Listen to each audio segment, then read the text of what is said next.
Welcome to the space where we reveal our personal humanity and reconnect with our shared humanity. I am literally so excited to talk to you, not only my friend, but brilliant colleague, Kristen Donnelly, founder of Abbey Research and co-author of The Culture of Burnout, which is a brilliant book. And anybody that's feeling a little crispy around the edges, buy this.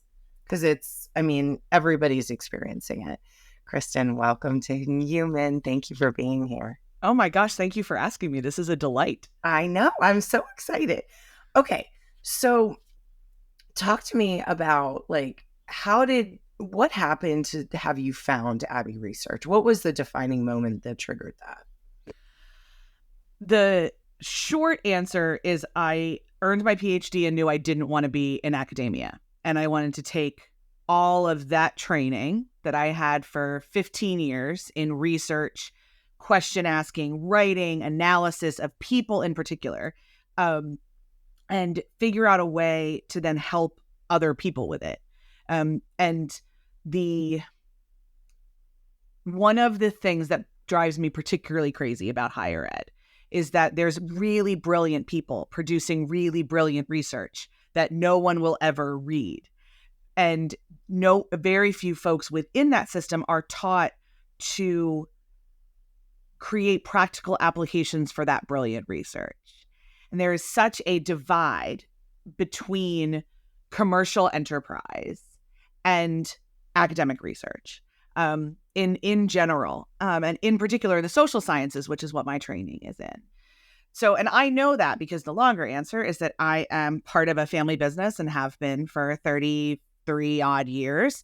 I'm the second generation co-owner. My brother and I took it over from our dad.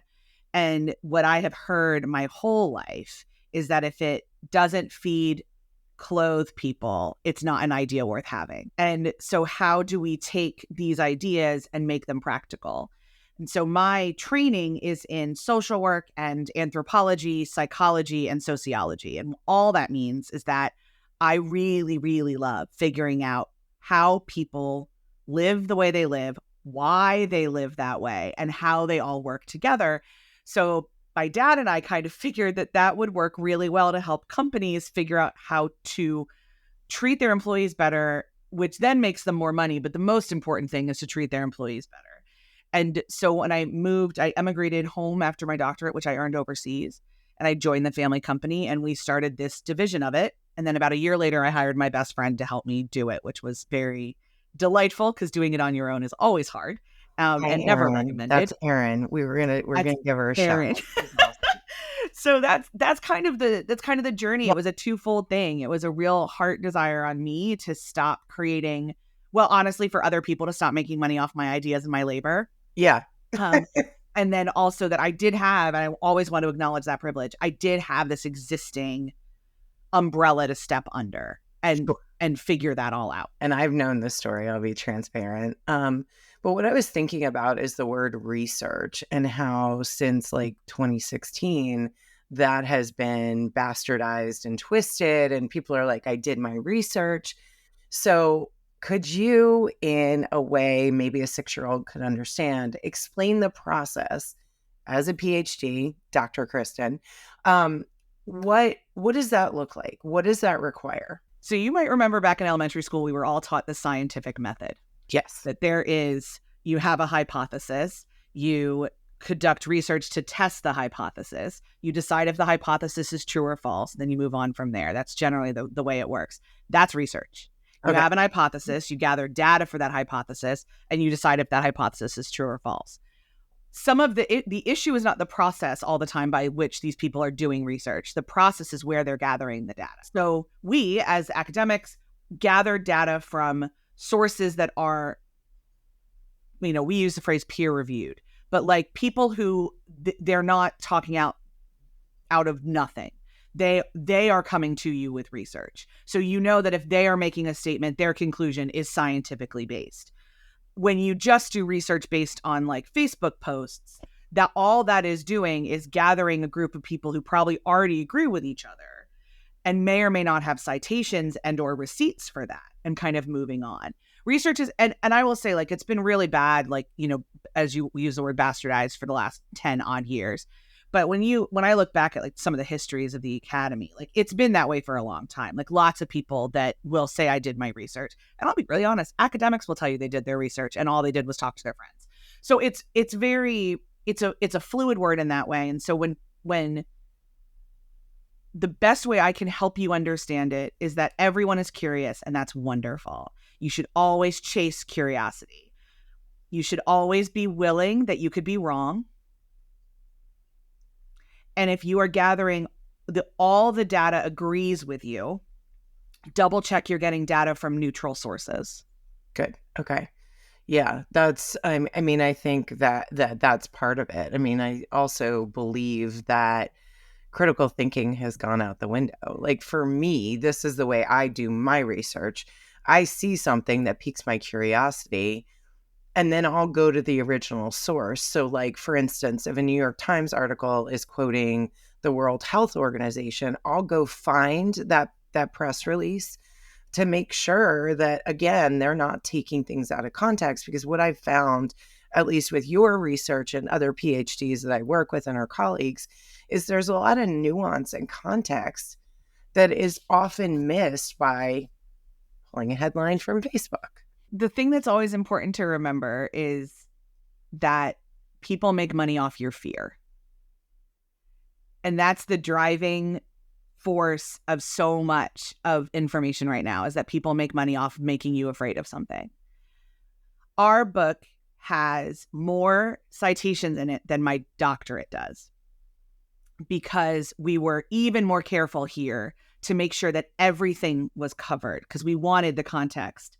And I remember when we started writing, we're like, oh, this can just be like a 100-page book. Like, sure, we can do it. And the more we started unpacking it, it's 250, 300 pages, depending on your Kindle size. To kind of back up what Kristen is saying, not only are they citing, but they've got a QR code to give you the citation list. So they are backing up their stuff. So this is research and a source you can trust, because they've done their work.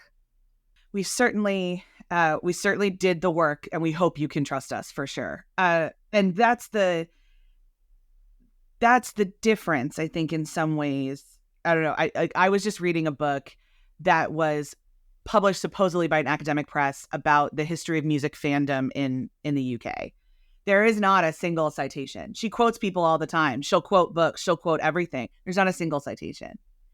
And I'm just like, but I can't chase that up. I can't double check that that's what you're doing. I can't make sure that it's okay. So I'll take some of your conclusions because they sound logical based on your chain here. But I'm going to put a little asterisk in my brain as, do I know that you're quoting this thing correctly? And that's when people make money off of fear demands immediate reaction. So when the whole process of media is to make you afraid of something, it discourages what you do, Kelly, of like chasing up the sources, because I have to make a decision right now. I can't sit with something. I've not been given the permission to find cognitive dissonance. I'm not encouraged to be curious about things, because you're right. I mean, some of it is that when we moved to teach the test in the American education system, we started to punish kids for a lot of critical thinking and a lot of creative thinking.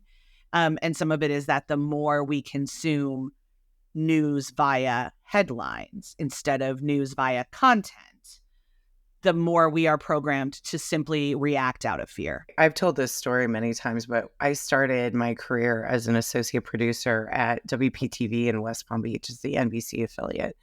And I remember walking into Pat Burns's office, who was the news director, and he did one of these, right? And as a Catholic school girl, you're like, what I do, right? So that was kind of my mindset. And I walk into his office and he's like, we're glad you're here. We want to welcome you. And I want to give you 2 tips to let you know how you can be successful in local news. And I was like, okay. And he said, number 1, if it bleeds, it leads. Meaning if it's in a block.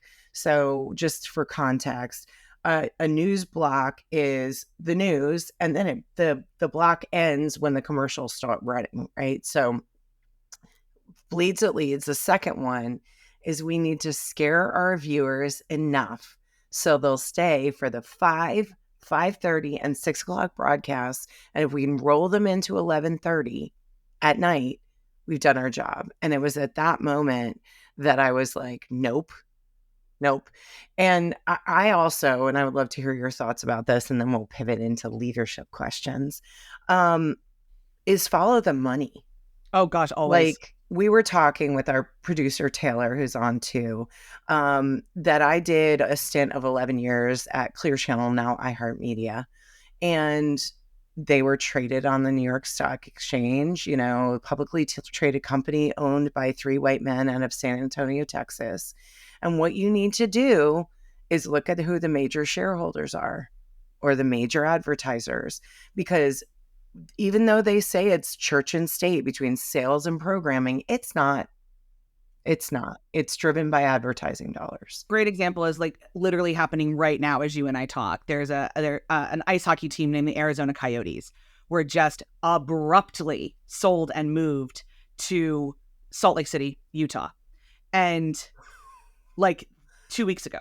So after years of a whole lot of back and forth and a lot of lying on behalf of ownership to the fan base and a whole lot, even like earlier this year, they said, don't worry, the Coyotes aren't moving. And about 2 weeks ago, they got news that they'd be moving right after their final game. And it was none of the players, like the players found out from Twitter. Like no one knew anything, like, oh, it was just mismanaged. I'm on some hockey discords and I just kept saying, who in Utah has the money to do this? Yep. Like no league moves this fast. No giant multinational organization moves this fast without a ton of cash. And it came out that it's the ownership of the Utah Jazz basketball team that wants a franchise in Utah immediately. Now, let me say really quick, Salt Lake City makes a lot of sense for a hockey franchise. They've wanted one for a long time. So the problem is not the movement. The problem is not the creation. The problem is not any of that. The problem is the speed. Yep. And money makes things happen really, really quickly. Yep. And money makes things happen quickly to the emotional, financial, and structural deficit of individuals. And that's what's happening in Phoenix right now. And there is no reason to do it the way they're doing it right now, except that somebody with a lot of money wants it to happen. So let's take that a step further. Money covers an assortment of cruelties. I mean, I don't really want to get into P. Diddy, but like, there's any number of people we can get into in that category. Yeah. And let's keep positive today, even though we are not fans of that going on. And there are too many similarities to Jeffrey Epstein. And we'll leave it at that. So, Kristen, can you share a pivotal moment in your career that significantly shaped your leadership style? No. Because it's been all tiny little things. So I don't think this is like significant necessarily, but a big chunk of it for me is that I was raised in the evangelical church movement and grew up in that world. I did a lot of leadership in that world. That was my first taste. I was one of those kids who was a volunteer youth worker while I was a youth. Like I've always been in leadership positions in some way. And I was growing up at the time where people were starting to have the conversations about a lot of different leadership styles. So I was born in 1983. So I'm kind of coming of these conversations in the late 90s, which is around the time, I mean, John Maxwell is about to hit the height of his powers. Like it's all right there. And the big thing at that time was servant leadership. Huge. And it was a phrase I had never heard before. When I look back at the history of leadership, it wasn't used a whole lot before the late 90s. It certainly didn't have the public traction it started to get in the late 90s. And I remember hearing this idea of that a leader should be the person who makes everyone else around them better. And like that was the thing I grabbed onto. It wasn't a moment. It wasn't anything else. I just marinated in it for so long that I was like, oh, no, this is what leadership looks like. And then whenever I would hit up against other kinds of leadership, I would get the kind of arrogance that only comes from like your early 20s and get really grumpy and be like, no, but my way is better. Like, excuse you. And it is now that I've been in a lot of very varied leadership roles. Not necessarily a lot of them, but they've all been different. the more I am convinced that the only way I know how to lead, the only way I know how to co-own our company is servant leadership. There's so many other kinds, and that works, and we all need other kinds. But I don't have like a moment or an experience. It's just that that's where I marinated as a teenager. And it has since then been continually confirmed for me that it's what works best for my personality. Yeah, I love that. And it reminded me of a quote from Lao Tzu where he says, to lead the people, walk behind them. And that's really, I see it as a rudder, right? That's kind of in the trenches and really kind of driving things, but not, to me, I'm not a big fan of influence. Like, I want people to come to it on their own because it's just more sustainable. The way I think about it now a lot is that as an owner in particular, and so we've been legal owners for about 3 years now. And I knew I was going to be a legal owner for about 4 years before that. Like, we knew we were moving towards that. And I will tell you that being in charge and owning it are very different emotions, similar, but different. The way I view it now is that it's my job in this building to keep my employees safe, physically safe, emotionally safe, economically safe. My job is to keep them safe so that then they can do their jobs, the jobs I have hired them to do. And so if they are not physically, emotionally, financially safe, that is my fault. My job is to support them. And that's how I understand servant leadership. Like, they have no idea what I do every day, all day, and I don't want them to. They don't need to. But what I want them to understand is that everything I do is to support them. They do not need details. They do not need any of that. But whatever I do is to support them. And that's the enactment of servant leadership now. Like, that's how it puts feet on it in a way. I think a lot about, especially since lockdowns, I'll admit, and we are in manufacturing, so I have to think, I file OSHA reports, but I think a lot about what does safety look like, and when people feel safe, that they can thrive. And so how do we do that? And that's how I now interpret it. I think what Kristen really models and embodies and enacts really well as a leader is psychological safety. That's part of the safety that you need at a workspace, to show up fully as yourself, and you do that so beautifully. And even though they don't know what you're doing, you're really modeling the way. So bravo. I just, I love the way you model an example of leadership. So in your perspective, what are like the key indicators? What has to show up so that that your servant leadership or the embodiment of your servant leadership is successful? I'll be very millennial for a minute and say, like, some of it's vibes. Yeah, absolutely. Some of it's vibes. If my employees are willing to joke with me and or make fun of me, that's important. Give me nicknames, that's important. So I kind of have two sets of employees that are really important. So I have my little Abbey Research team that it's Erin, who technically, like, I signed her paychecks, but like it's a unique relationship. And then we have a third member named Eleanor, who's one of my other best friends. And so we kind of work that way together.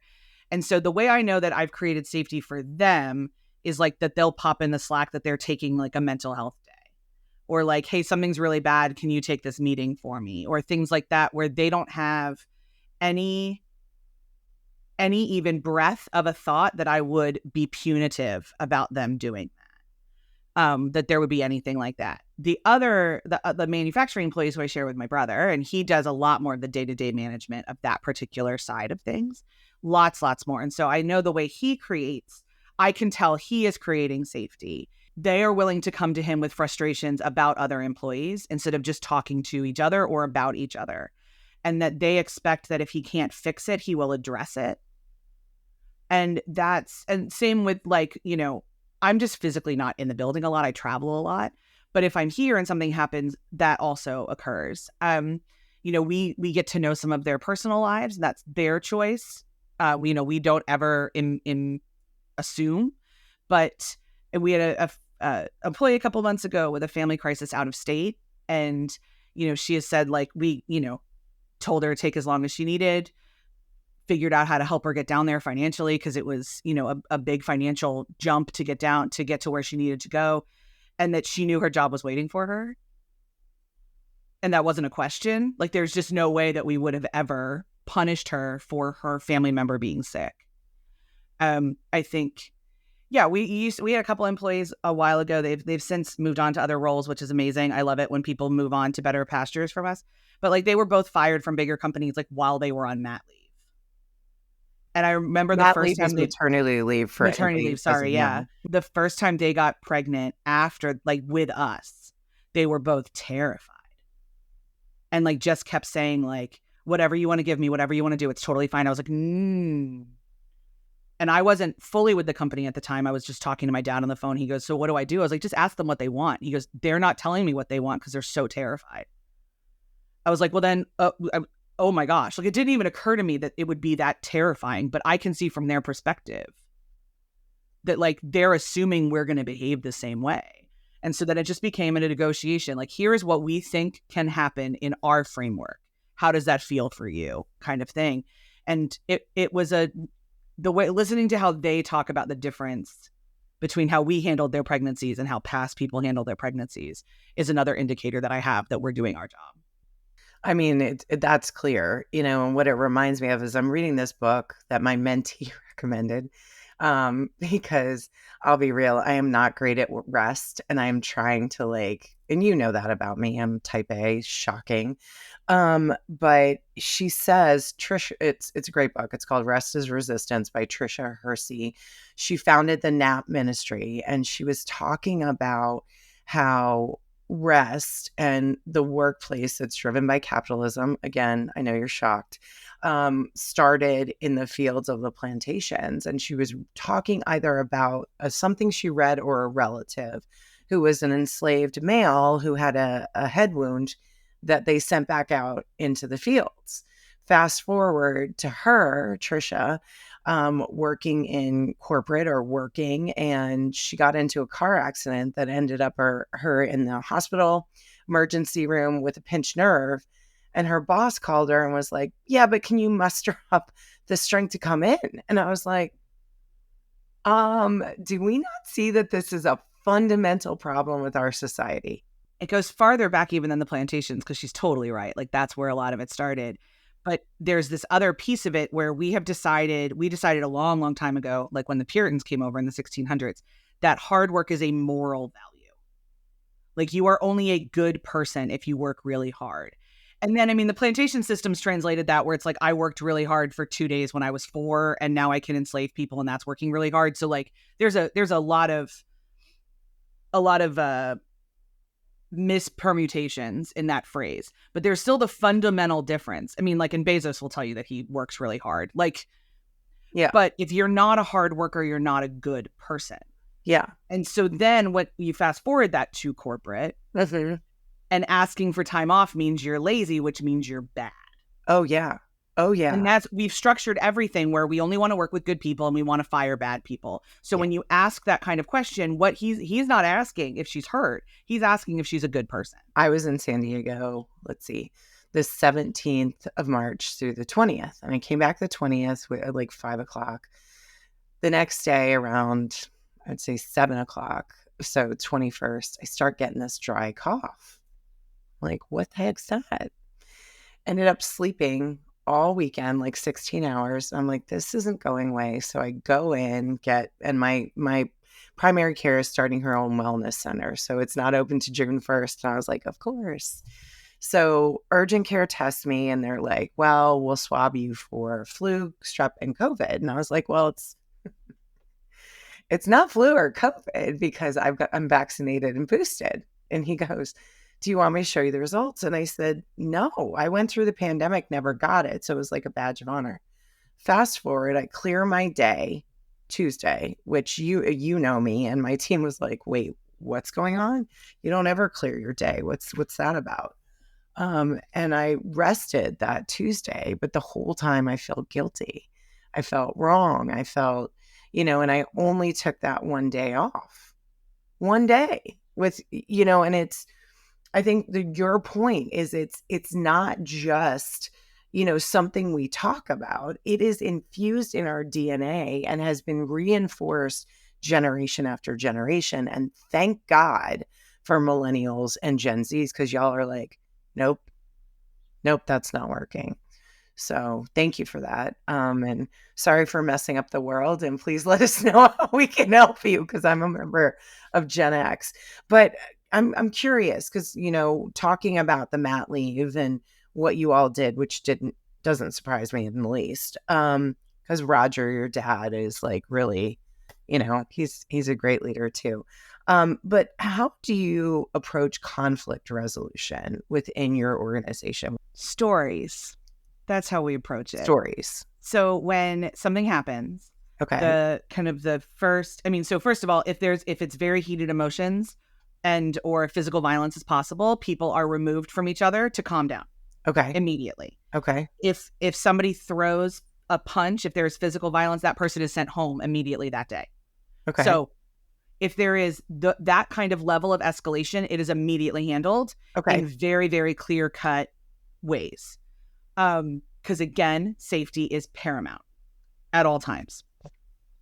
If it is a more kind of common low-level conflict, or it's very emotional but not to physical violence levels, what happens is that we ask people to tell us their perspective on what happened. That's the start of it. That allows us to gather data. Honestly, this is, again, the scientific method. We gather the data that we have because perception is reality. It doesn't matter necessarily what happened all the time. What matters is how people feel and perceive what happened. Mm-hmm. So starting with asking that question, tell me what happened, allows us to gather that kind of data. We do that with as many parties as is possible. Then very key for me in particular is we ask them, what do you want done? Is this a formal complaint? Are you filing a formal complaint? Do you need to blow off steam right now? Is this something that you need me to step in and take care of? What do you want to do as the kind of injured party, as it were? Often both parties feel very injured. And so that's then that becomes the negotiation. But once we know what they think happened, how they feel about what happened, and what they want to happen next, then decisions can get made. I'm going to throw out a scenario to you because I know that you've probably experienced this. So when I do organizational change within an organization, sometimes what I hear is, yes, we go through all those steps, but we don't complete the process, meaning, okay, somebody tells you, Kristen, I want a new policy changed. You hear it and you go, okay, and don't do that, which is the opposite of what Kristen and her family do, just to be clear. What is the impact of literally not doing anything? Like from your perspective, Dr. Kristen? Trust is broken. Okay. So you haven't resolved the conflict and you haven't shown the person that their voice, their experience, their emotions, or perhaps even their physical safety matters. Okay. So let me also say really briefly that there's a lot of ways to handle this. Not doing anything is not the way. But so let's say this person wants a policy change and you go through, and in the moment you're like, I'll explore that, which feels like blow off language, but is also just from a leadership perspective, true. I can't make you a promise right now. I just can't. So you go through and you look and you realize the policy can't be changed. The ramifications are too big. It just doesn't work that way. So then you go back to that person and say, hey, we explored this. And we took your suggestion on board and we did as much as we could. It's not going to be possible. But I want you to know that you were heard. We regret this incident. And we agree with you that what happened was wrong. I can't change the policy because what really happened isn't the policy. Or if I change the policy, it'll happen again, or whatever. People deserve context and transparency as much as you can give it to them. And so when that happens, just tell them what's going on. When you don't, it's really not hard. You break trust. And when you break trust, people start updating their resumes or they go on Glassdoor. If somebody resigns out of nowhere, you are part of the problem. Yeah, I tell people that all the time, and it's, you can lose trust in a second and then taking the time to rebuild it. I've gotten a leader right now of a huge organization and he's like, I don't know why trust is is impossible. And now that you're putting a new context on it, I'm like, oh, yes. I go back to that Ted Lasso scene in the very beginning. Remember when Roy says, so you want me to tell you if the snacks are tasty and if the showers stink? Yep. And what happened is they changed the snacks and fixed the showers. And Yep. while that may be like comedic, it really makes a huge impact. The dictum that people will lose trust in a moment, I'm not always sure that happens. So let me offer slight encouragement here. Please. Humans are people of pattern. It's why apologies are so important in the beginning. So they want to hear that you're sorry. Only say it if you actually are. But then the behavior has to change. One time that does it, if it's a really big deal, could lose you trust immediately. But if it's a tiny thing, it's just going to make them ask questions. They're going to question if your behavior is a pattern or a one-off. The more evidence you give them of how you behave, that's when trust crumbles. I say this to my clients, an apology without a behavior change is a manipulation. Yep, it's a Hallmark It card. just is. I mean, and I've seen it so many times. And my philosophy as a coach is be honest, transparent, and truthful up until the point of liability. So you don't want to put the company in a position where it's, if you're working in a government contractor, you're not going to blow top secret clearance. If you're working in a healthcare agency, you're not violating HIPAA, things like that. But, for me, the more a leader can be honest, transparent, and truthful, the more you're going to bond. Like one of the things I heard a lot, and I'd be interested to hear what you heard, but I had a lot of CEOs during 2020 calling me and going, I don't know what's going on and I don't know what to tell my people. And I said, tell them that, because you're going to bond in the ambiguity. If you sit there trying to predict what's going to happen, which none of us could, people will know you're lying. And then you talk about trust crumbling. I mean, that is just the first way to do it. So you and I are big advocates of diversity, equity, inclusion, accessibility, and belonging. Why is that so important for an organization? I mean, you and I both know because it's part of our heart walk, because I just believe everybody needs to be included, however they show up. But from a PhD standpoint and a business standpoint, why is that important? So the data shows that the more inclusive your organization is, the more money you make. The more inclusive your organization is, the more stable it is, the less conflict, kind of thing. Getting to that point is conflict and mess and a lot of stuff.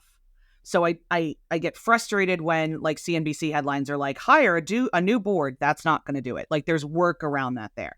But once you get to that point where everyone can show up as their full selves, it's always more stable, more creative, more innovative, all of that. All the data shows it around the world. Getting there is hard. I'm never going to say it's not. But if that's your end goal and you're willing to put in the work, your company will thrive. So that's that. Why is the more fascinating question to me and the one I like to talk about more. And part of that is because you never actually know who people are. And if you decide who a person is and how they should show up to work and the role they should have before, and I'm not talking about job description, I'm talking about role. And if you're not sure of the difference between those things, I would love to have that larger conversation with you. But can you make a brief distinction for us? So a job description is the tasks they do. Okay. A role is the emotional position they play within the company. It doesn't matter if the person is the custodian or the CEO. You need to know who's in charge of knowing everyone's birthdays. That's what I mean by role rather than position. So when you allow people to have roles and not positions in a certain way, they bring more of themselves. And the more of themselves they can bring, the more willing they are to bring ideas from those other identities.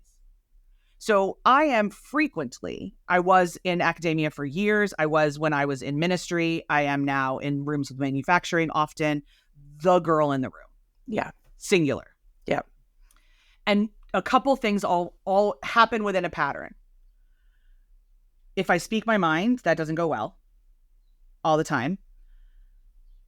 A couple times, especially in ministry, I would get asked to do the tea and coffee. which I did because I just didn't want to have the argument. I will admit, just didn't want to have it.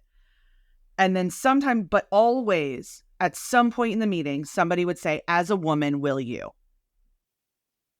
Here are the other things they could have asked me. They could have said, in some circumstances, they could have said as an expat. They could have said as somebody as a neurodivergent person. Could you give us your perspective as a fat person? Could you tell us what you think about as somebody who has more degrees than any other human should have? Can you tell us like all this kind of stuff? Or they could have just looked at me and said, Kristen, what do you think?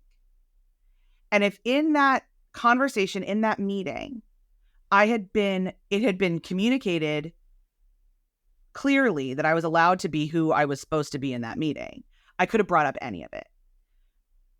I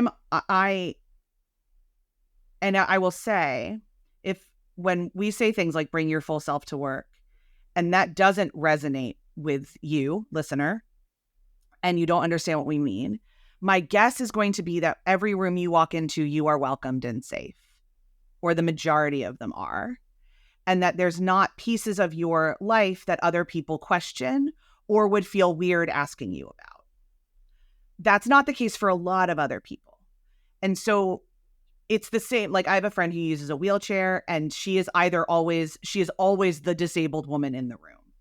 And there isn't a understanding of her as a full person who also has this thing happening and would also like to bring it up sometimes without feeling like the token disabled person in the room. This nuance is weird. I admit it. But it's hard to always like design policies around, but it's not hard to design postures around. And so if yours as an organization has the posture that we want all humans to show up on their terms, we want messy humans here because mess is where innovation comes from. Then that's the kind of folks you're going to attract. And you are going to have more conflict, but if you have, at the beginning especially, but there's also a difference between conflict and like, I don't know, like disagreement. Flipping chairs or throwing tables. Yeah. We're not talking Real Housewives. You're talking about ideological conflict. You're going to have it. And if you're not prepared to have that, don't do this work. Right. Well, and the other thing is you're going to have ideological conflict, but you might have policy conflict. Like for me, like people are so afraid of that word. And the way I design it, the way I explain it is it's like a risk assessment.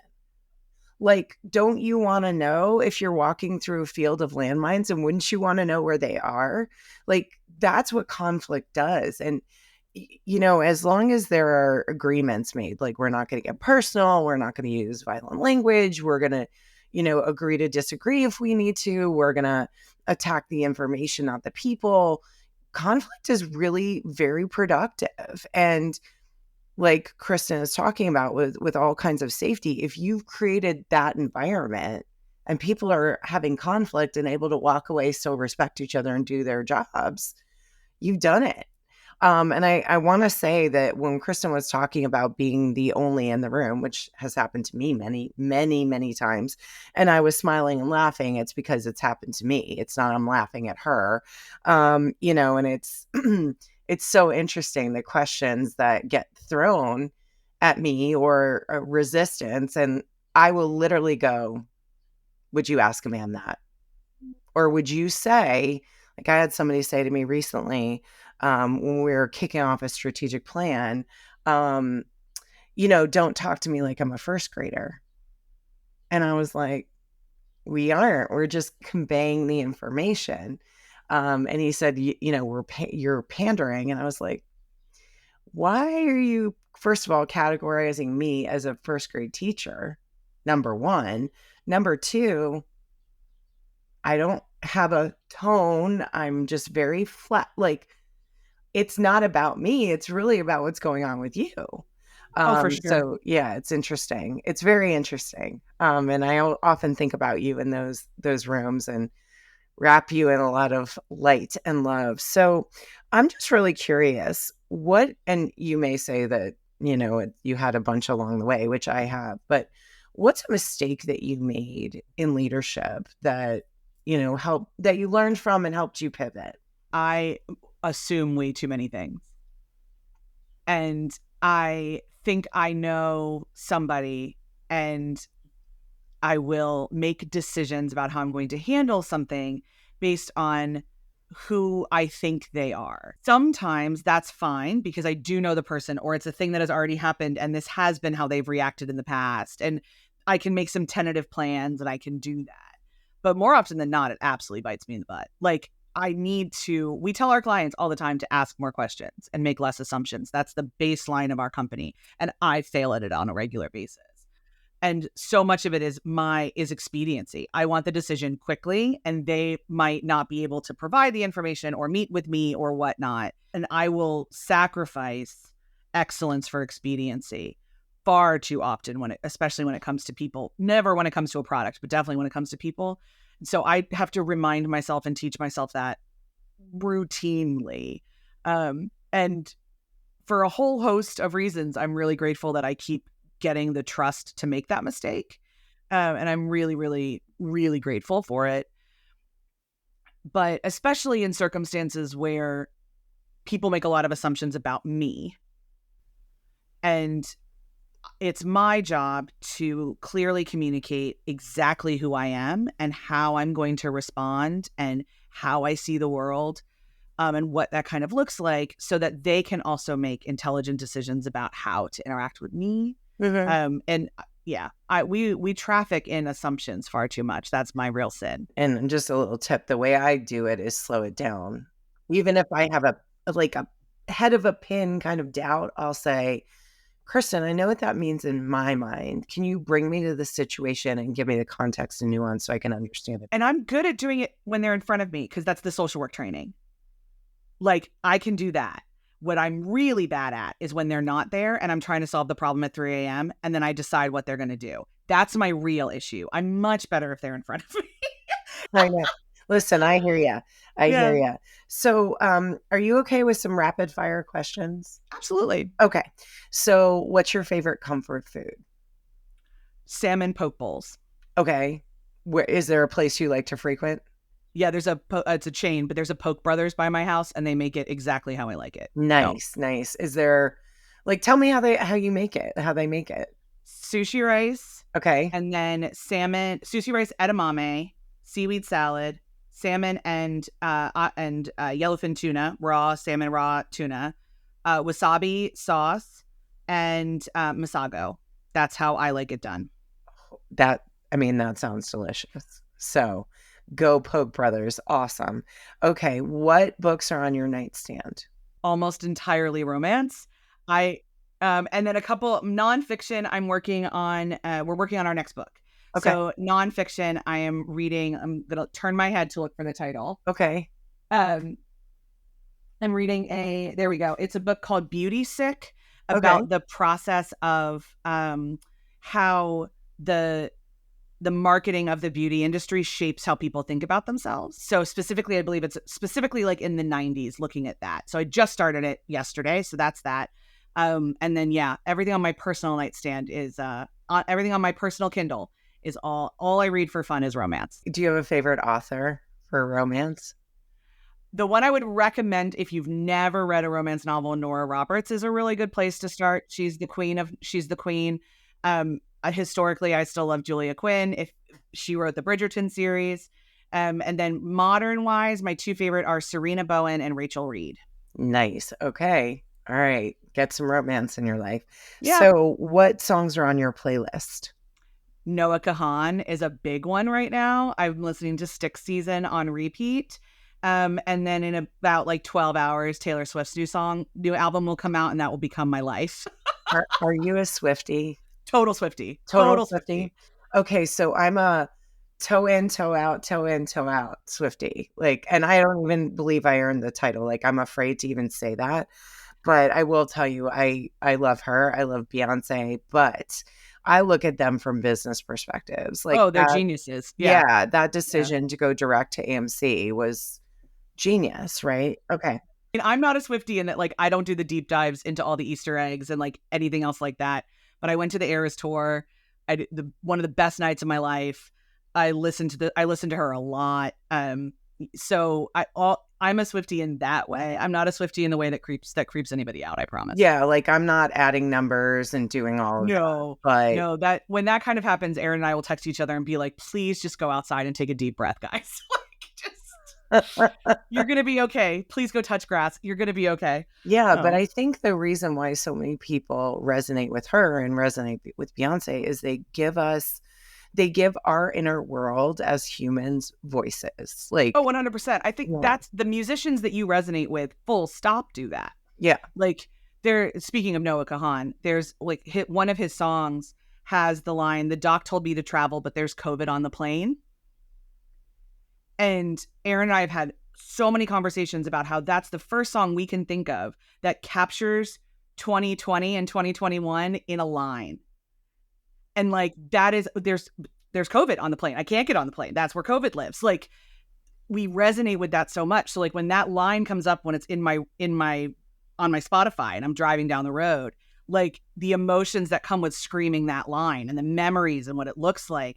So all music does that. I think specifically, like, to take your point about Beyonce and Taylor, they are also radically honest about a female experience. Yeah, they are. Yeah. And that is rarer. And they are radically honest about a female experience, even outside of romantic relationships.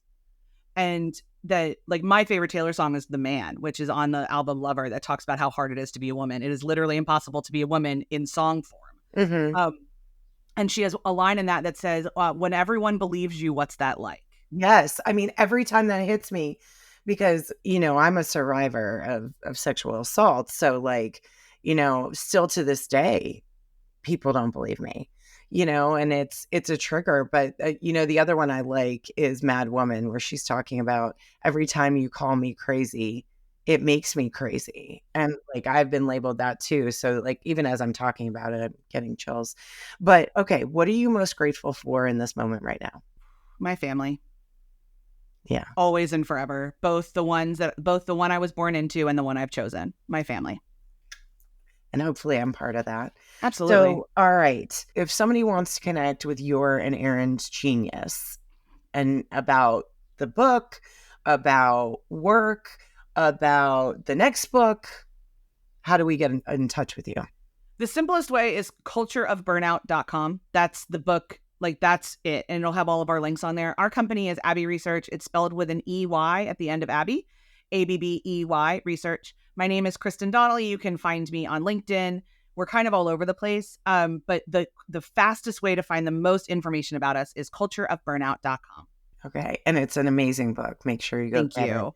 So we had a lot of fun writing it. Yeah. And I love Kristen. And Kristen wrote a great quote for the back of my book too. So it's been I'm sorry, it's a love fest here. Like, let's be real. But thank you, Kristen, for taking your time, because time is currency and we really know how valuable it is here at Hidden Human. And thank you to our audience for listening. It's our intention here on Hidden Human to inspire you to go out and have authentic conversations to deepen the connections in your life. Thank you so much, and make it a great day.